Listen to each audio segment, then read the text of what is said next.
Assalamualaikum warahmatullahi wabarakatuh. Alhamdulillahi rabbil alamin. Wabihi nasta'in ala umuri dunya waddin. Asyhadu an la ilaha illallah wahdahu la syarikalah. Wa asyhadu anna Muhammadan abduhu wa rasuluh. Amma ba'du. Alhamdulillah, kembali kita bersyukur kepada Allah Subhanahu wa taala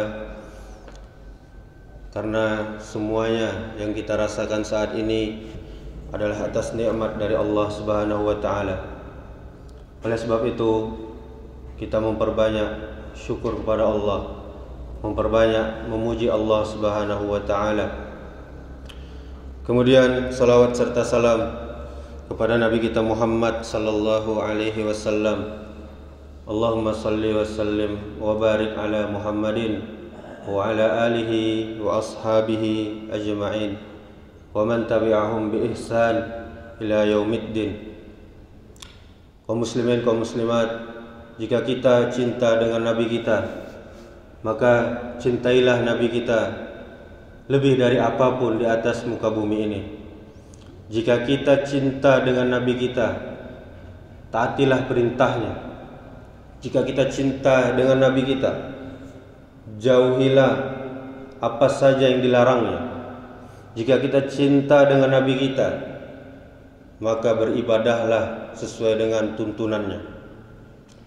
Kaum muslimin, kaum muslimat, jamaah yang dirahmati Allah Subhanahu wa taala. Di dalam sebuah hadis Nabi sallallahu alaihi wasallam disebutkan, innallaha yubghidu kulla ja'zariyin jawazin sakhabin fil aswaqi jifatin bil laili himarin bin nahari alimin bid dunya jahilin bil akhirah. Kata Nabi, sesungguhnya Allah membenci kepada setiap orang yang sombong dan kasar dan suka berteriak-teriak seperti di pasar. Di waktu malam bagaikan bangkai dia, dan di waktu siang bagaikan keledai. Dia berilmu tentang dunia, tapi bodoh tentang kehidupan akhirat. Ini hadis riwayat Al-Baihaqi. Hadisnya sahih di dalam Sahih Al-Jami' nomor 1878. Penjelasan tentang hadis ini, Bapak Ibu sekalian, yaitu yang pertama, orang-orang yang sombong, orang-orang yang sombong kepada Allah Subhanahu wa taala, orang-orang yang sombong juga kepada makhluk-makhluk Allah Subhanahu wa taala. Rasulullah sallallahu alaihi wasallam menafsirkan makna sombong, yaitu sombong itu artinya menolak kebenaran dan dia menganggap remeh manusia. Ini hadis riwayat Muslim. Ketika Bapak Ibu kita menolak kebenaran yang disampaikan oleh orang lain hanya karena dia lebih muda misalnya, atau karena dia bawahan kita, kita bosnya, lalu kita tolak, berarti kita sedang berada di dalam kesombongan. Ketika kita menganggap remeh orang lain karena dia misalnya kita nilai ilmunya kurang dari kita, atau karena dia lebih miskin daripada kita, kemudian kita menganggap dia remeh karena kebodohannya, karena kemiskinannya, berarti di dalam hati kita ada kesombongan. Bapak Ibu, saudaraku sekalian, dan sesungguhnya orang yang sombong, kata Rasulullah sallallahu alaihi wasallam, tidak akan masuk surga orang yang di dalam hatinya ada kesombongan walaupun sebesar biji sawi. Hadis riwayat Muslim. Kenapa Bapak Ibu sekalian? Karena orang yang sombong dia telah menyaingi Allah Subhanahu wa taala di dalam kesombongan tersebut. Karena sifat sombong hanya untuk Allah saja. Sebagaimana di dalam hadis qudsi, Allah Subhanahu wa taala pernah mengatakan, kesombongan itu adalah selempangku, kata Allah. Siapa yang menyaingi aku dalam kesombongan itu, pasti akan aku azab, kata Allah Subhanahu wa taala. Manusia, saudaraku sekalian, tidak berhak sama sekali sombong, karena dia adalah milik Allah. Dia manusia tadi butuh sama Allah. Semua kelebihan yang dia punya adalah dari Allah Azza wa Jalla. Buat apa kita sombong, Bapak Ibu? Kewajiban seorang manusia adalah lawan dari sombong. Apa itu? Tawadu. Tawadu untuk senantiasa merendahkan dirinya, merendahkan hatinya kepada kebenaran, kepada manusia, dan dia sadar bahwasanya dirinya adalah hamba Allah yang sangat lemah. Bayangkan, tercipta dari tanah. Nabi Adam tercipta dari tanah. Kita, anak cucunya, hanya tercipta dari setetes air yang hina, yaitu sperma, yaitu mani. Jadi untuk apa kita sombong? Kemudian dia, manusia, adalah makhluk yang sangat lemah, yang sangat mengharapkan dan membutuhkan karunia dari Allah Subhanahu wa taala. Kemudian penjelasan yang kedua, yaitu berkata kasar. Berkata kasar di dalam ucapan, di dalam perbuatannya, dan Allah Subhanahu wa taala sangat tidak menyukai orang-orang yang kasar. Sebaliknya, Allah Subhanahu wa taala cinta kepada hamba-hambanya yang lembut, sebagaimana sabda Rasulullah sallallahu alaihi wasallam. Kata Allah, sesungguhnya Allah itu lembut dan cinta kelembutan. Hadis riwayat Bukhari dan Muslim. Oleh karena itu, Bapak Ibu saudaraku sekalian, Rasulullah sallallahu alaihi wasallam mempunyai sifat yang sangat lemah lembut. Bahkan ketika Allah Subhanahu wa taala memerintahkan Nabi Musa dan Harun untuk menasihati raja waktu itu, yaitu Fir'aun, Allah mengatakan di dalam surah Toha, apa kata Allah? Dan ucapkanlah kepada Fir'aun dengan ucapan yang lemah lembut. Mudah-mudahan dengan lemah lembut tadi, Fir'aun tadi mau ingat kepada Allah, mau takut kepada Allah Subhanahu wa taala. Ini surah Toha ayat 44. Kemudian penjelasan yang ketiga tentang hadis tadi, suka berteriak-teriak. Bapak Ibu saudaraku, mengenai sifat ini, suka berteriak-teriak seperti di pasar tadi di dalam hadis, yaitu penjelasannya di mana lisannya itu pedas, lisannya suka menyakiti orang lain. Dia tidak peduli apakah orang itu marah atau tidak, dia tidak peduli. Sekalipun Bapak Ibu konteksnya adalah dakwah, tetap kita harus memperhatikan hati orang lain. Dan sifat ini tentunya sangat dibenci oleh Allah Subhanahu wa taala, suka berteriak-teriak. Dilaporkan kepada Rasulullah sallallahu alaihi wasallam, ada seorang wanita di mana wanita ini rajin salat tahajud, salat malam. Dia banyak salat sunnahnya, dan dia pun sedekah dengan hartanya banyak sekali. Akan tetapi lisannya sering menyakiti tetangganya. Apa kata Rasulullah sallallahu alaihi wasallam? Hiya min ahlun nar. Kata Rasul, dia termasuk penduduk neraka. Maka saudaraku, seorang mukmin itu kata Rasul, bukan orang yang suka mencela, mengejek orang lain, merendahkan orang lain. Mukmin itu bukan orang yang suka melaknat, menyumpah-nyumpah serapah orang lain. Mukmin itu bukan orang yang suka berkata kotor. Ini hadis riwayat Tirmizi.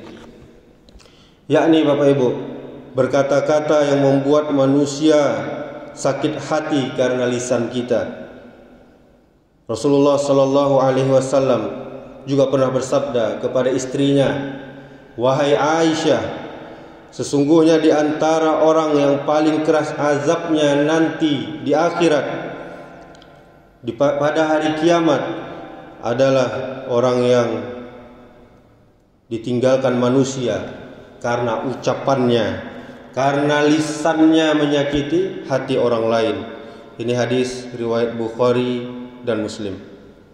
Kemudian penjelasan yang keempat, Bapak Ibu. Di waktu malam hari dia bagaikan bangkai. Awak tahu bangkai itu corok, baun. Inilah yang dibenci oleh Allah Subhanahu wa taala. Di waktu malam dia bagaikan bangkai. Dia lewati malamnya sama sekali tidak untuk sholat malam. Dia tidak membutuhkan sholat malam. Dia lebih senang dengan hal-hal yang sia-sia. Begadang sampai malam, main sampai malam, dilapau sampai malam. Bahkan yang lebih parah lagi, main judi sampai larut malam, sampai subuh.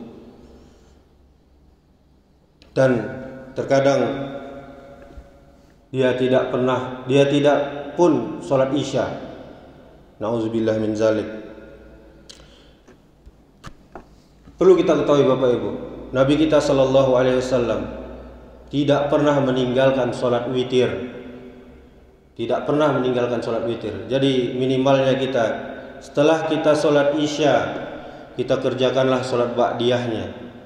Kemudian kita sambung dengan witirnya. Kalau kita tidak mampu bangun di malam hari, itu sudah mencukupi bagi kita. Kalau kita sholat witir, Nabi tidak pernah meninggalkan sholat witirnya, walaupun hanya sedikit. Biarlah kita sedikit sholat witir. Berapa misalnya? 1 rakaat. Itu lebih mulia dengan kita kerjakan terus menerus sampai kita wafat. Kemudian Bapak Ibu, Imam Ahmad pernah ditanya tentang seorang laki-laki yang suka meninggalkan sholat witir. Apa kata Imam Ahmad rahimahullah? Dia dicap orang yang buruk, kata Imam Ahmad.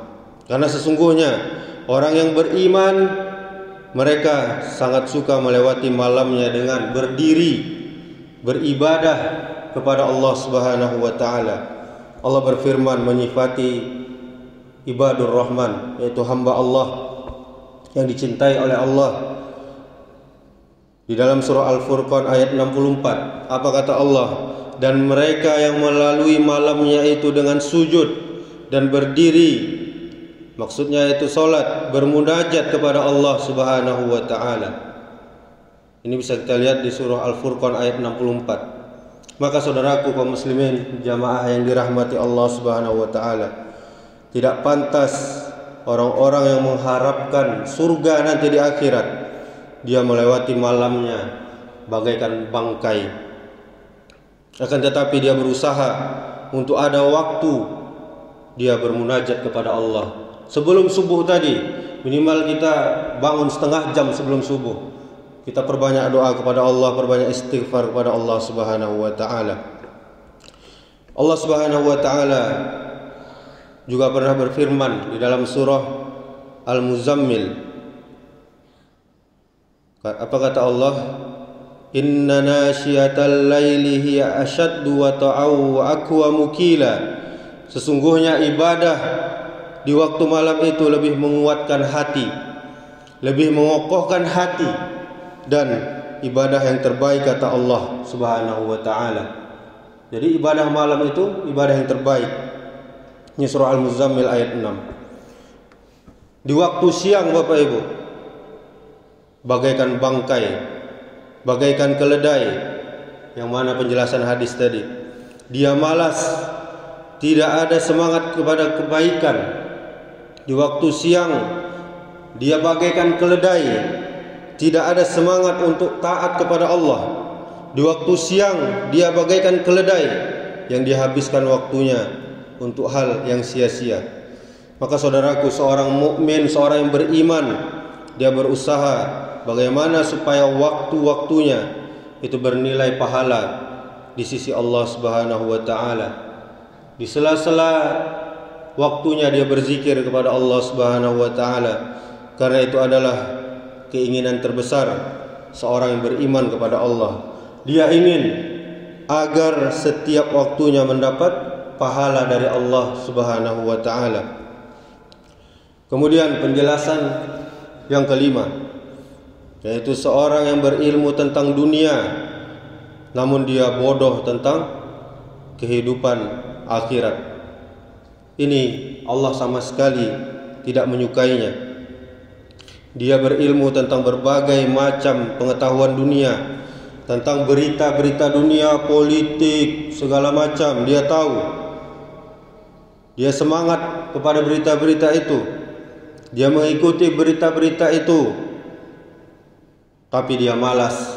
Dia tidak mau untuk mendalami ilmu akhirat. Bahkan solatnya masih asal-asalan, wuduknya masih asal-asalan.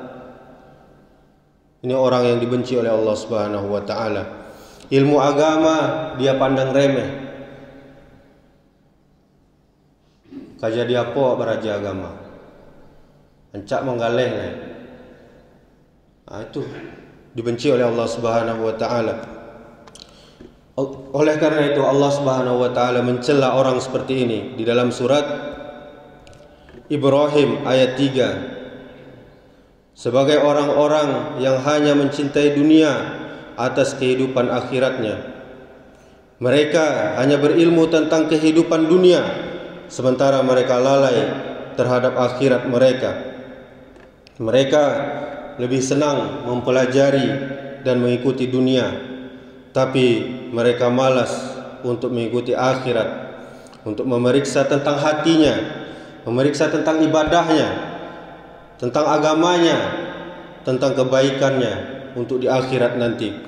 Dia pun tidak ada keinginan untuk bersiap-siap untuk kematiannya. Bapak Ibu saudaraku yang dirahmati Allah Subhanahu wa taala, inilah sifat-sifat yang dibenci oleh Allah Subhanahu wa taala. Maka kewajiban kita, jadilah kita hamba-hamba yang dicintai oleh Allah Subhanahu wa taala, hamba-hamba yang tawadhu. Kata Imam Ibnu Hajar, dia berkata tawadhu itu adalah menampakkan diri lebih rendah daripada orang yang ingin memujinya, daripada orang yang ingin mengagungkannya. Dan juga di dalam hadis dikatakan, dan tidaklah seseorang memiliki sifat tawadhu, rendah diri, rendah hati, karena Allah, melainkan Allah akan meninggikannya. Ini hadis riwayat Muslim nomor 2588. Apa maksudnya Bapak Ibu? Allah akan meninggikan derajatnya di dunia maupun di akhirat nanti. Di dunia orang akan menganggapnya mulia. Allah pun akan memuliakan dirinya di tengah-tengah manusia, dan kedudukannya pun akan semakin mulia. Sedangkan nanti di akhirat Allah akan memberinya pahala, dan Allah akan meninggikan derajatnya karena sifat tawaduknya tadi selama di dunia. Kemudian Bapak Ibu, hendaklah kita menjadi hamba-hamba yang senantiasa, yang selalu berusaha tidak menyakiti hati orang lain.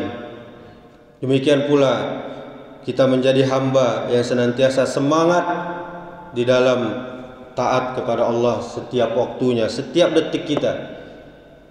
Bagaimana cara mengisi setiap detik kita taat kepada Allah? Di setiap hela nafas kita, jangan biarkan lisan kita, lidah kita kering dari berzikir pada Allah. Subhanallah, alhamdulillah, Allahu akbar, astaghfirullah, astaghfirullah, astaghfirullah.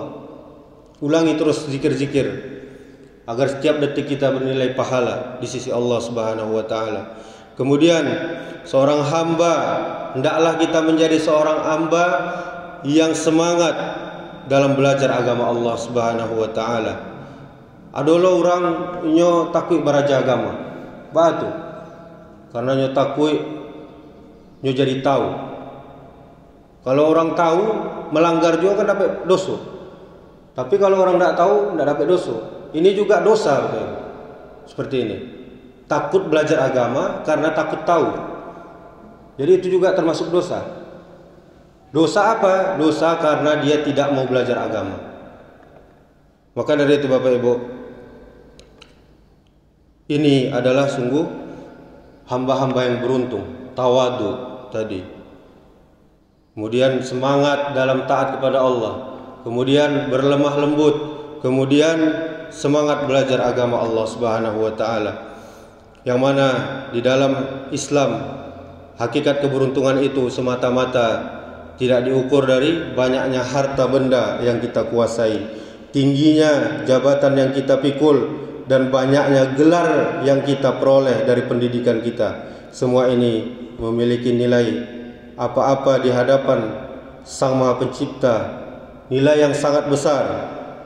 Bila kita tidak mengelolanya dengan ajaran agama, baik yang ada di Al-Quran maupun hadis Nabi kita Sallallahu Alaihi Wasallam, untuk mendapatkan keberuntungan yang sebenar-benarnya, resepnya tadi kita menjauhi sifat-sifat yang dibenci oleh Allah Subhanahu wa taala. Demikianlah, semoga kita tidak menjadi hamba-hamba yang dibenci oleh Allah Subhanahu wa taala, dan semoga kita bisa menjadi hamba-hamba yang dicintai oleh Allah Subhanahu wa taala. Subhanakallahumma wa bihamdika asyhadu an la ilaha illa anta astaghfiruka wa atubu ilaik. Wassalamualaikum warahmatullahi wabarakatuh.